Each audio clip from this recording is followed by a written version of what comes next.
El ministro de la Presidencia, Gustavo Montalvo, aclaró que pese a que la República Dominicana no pasará este miércoles 17 de junio a la fase 3 de la desescalada económica, se mantiene la previsión de que para el 1 de julio se abrirá el sector del turismo, siempre sujeto a la evolución de los indicadores de salud y con el cumplimiento de estrictos protocolos que hoy se le estarán entregando al sector. Montalvo dijo que para hoy el gobierno convocó a los gremios y líderes del sector para discutir los protocolos y todas las medidas necesarias para retomar la actividad turística sin complicaciones. Qué bueno que esto sea así, porque el turismo, como ustedes saben, es el sector que más aporta a la economía dominicana y ha estado paralizado, ha estado nulo desde marzo. Ustedes saben que por allí también fue que atacó el coronavirus al país. El asunto esto de los turistas, recuerdan el turista italiano, recuerdan ustedes una canadiense, y ahí comenzó.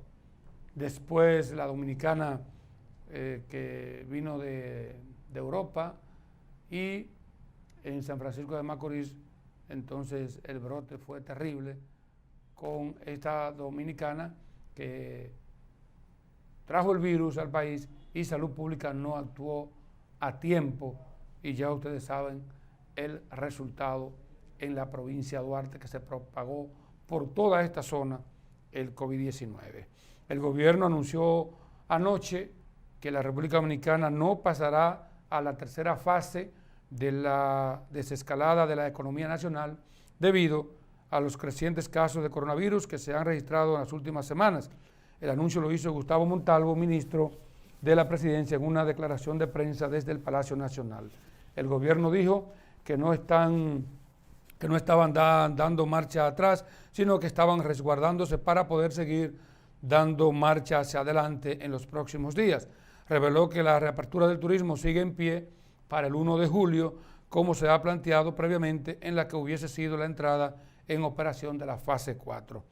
El ministro dijo que el país permanecerá en la segunda fase por lo menos hasta la semana que viene. Con respecto a este tema, quiero comentar lo siguiente. Miren, esta era una situación del coronavirus y el aumento de los casos. Era una situación, un arma de doble filo que tenía la oposición política. Y escuchen por qué. El gobierno, ustedes saben, tenía un afán para que se extendiera el estado de emergencia. Pero la extensión, la ampliación de ese estado de emergencia, atención pueblo dominicano, no era para evitar el coronavirus. Y ustedes lo saben.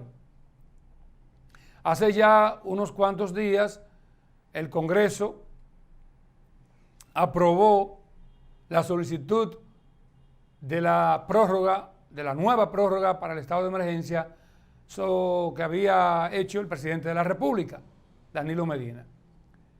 Pero ¿qué pasa? Resulta contradictorio que mientras se exige, mientras se pide un estado de emergencia, por otra parte, el gobierno da riendas sueltas para que la economía se reaperture.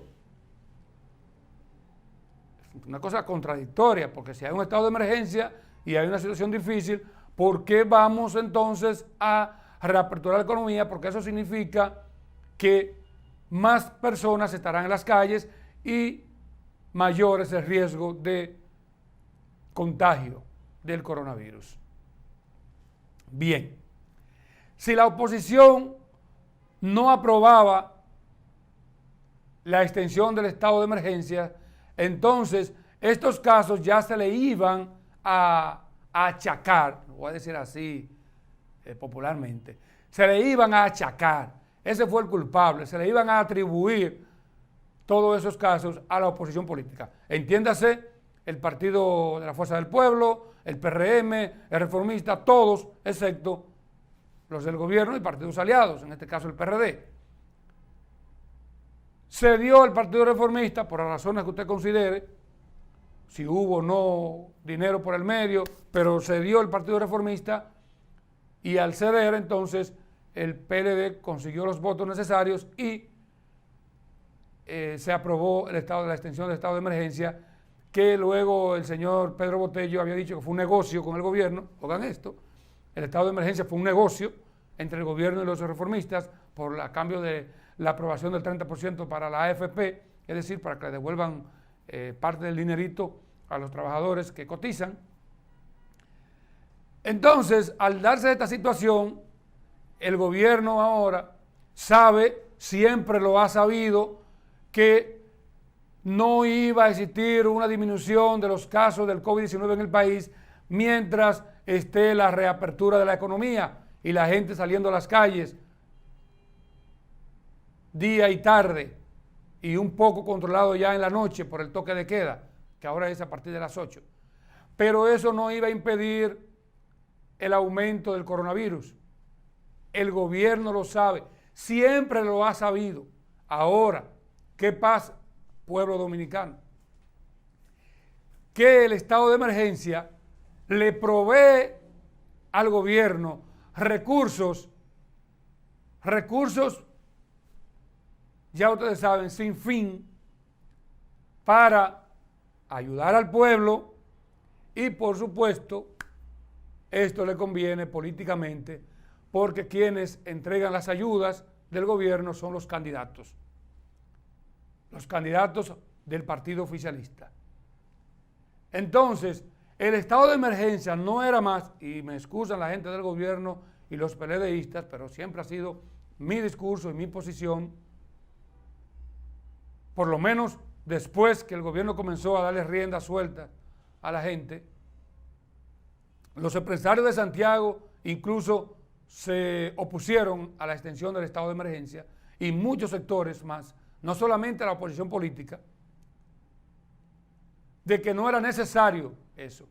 Además, oigan el otro asunto, ahora hay una especie también como de miedo, de meterle miedo al pueblo del brote del coronavirus para que la gente tema ir a las urnas el 5 de julio y provocar entonces una abstención mayor de la que se prevé. Es decir, que vaya menos gente el 5 de julio a votar en esta ocasión, contrario a lo que ocurrió en marzo, que fue apenas, creo, un 60%, la extensión, una abstención muy fuerte de un 60%, perdón, de un 40%, pero ahora se busca que la abstención, es decir, que la gente deje de votar, se busca que sean más los que no vayan a votar, metiéndole el cuco al pueblo para que no vaya a votar.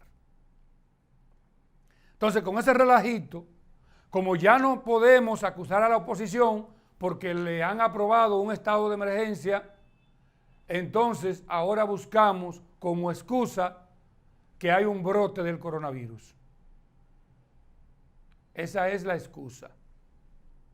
Entonces muchas personas temen ir a las elecciones por el coronavirus para no contagiarse, pero no se lleve de eso porque usted va a seguir saliendo a las calles, al banco, a los supermercados, a las farmacias.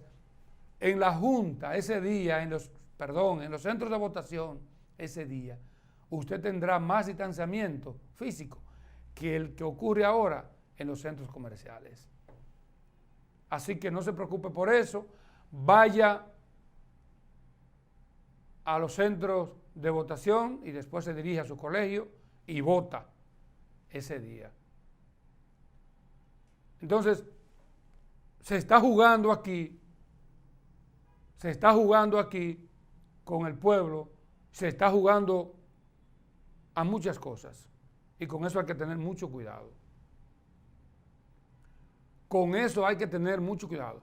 Pero tengo que señalar también, o además, tengo que agregar que hay muchas personas que independientemente de eso han dicho que van a votar aunque sea con un traje de la NASA, aunque sea cubierto de manera completa, con un traje, guantes, mascarilla y todo eso, porque está decidida a votar. Por ejemplo, en mi caso, yo, si Dios lo permite, solamente Dios me detiene a mí ese voto, solamente. Después, nadie me detiene a mí ese día, porque es un derecho, primero, constitucional, y un deber ciudadano. Como no es obligatorio, yo voy o no y no me pasa nada. Como ciudadano yo iré a ejercer mi derecho al voto, porque me lo está consagrado en la Constitución de la República, y además es un deber que yo tengo. Y por eso yo lo invito a usted a que acuda a votar el 5 de julio.